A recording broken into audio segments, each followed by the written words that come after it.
Sa NBA, maraming magagaling na player pero ilan lang ang tunay na hinahati ang opinyon ng fans. At isa sa pinakakilala dito si Draymond Green. Isa siyang champion bahagi ng dynasty ng Golden State Warriors at kilala bilang isa sa pinakamahusay na defenders sa liga.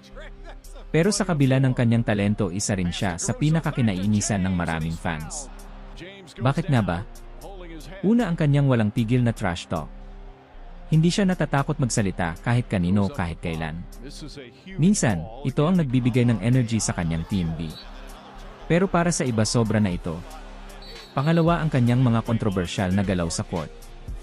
May mga pagkakataon na tinatawag siyang dirty player dahil sa mga insidente na naging usap-usapan sa buong liga. Mga technical false ejections at mga mainit na laban. Lahat yan parte ng kanyang pangalan. Pero sa kabilang banda, hindi mo rin maikakaila ang kanyang halaga sa team.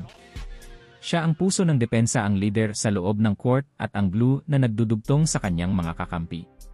Para sa ilan siya ang dahilan kung bakit nanalo ang Warriors. Para naman sa iba siya ang dahilan kung bakit sila naiirita.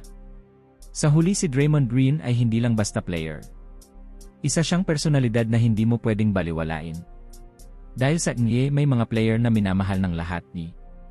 At may mga player na kahit anong gawin ay palaging hahatulan. At si Draymond Green, isa siya sa pinakamalinaw na halimbawa nito.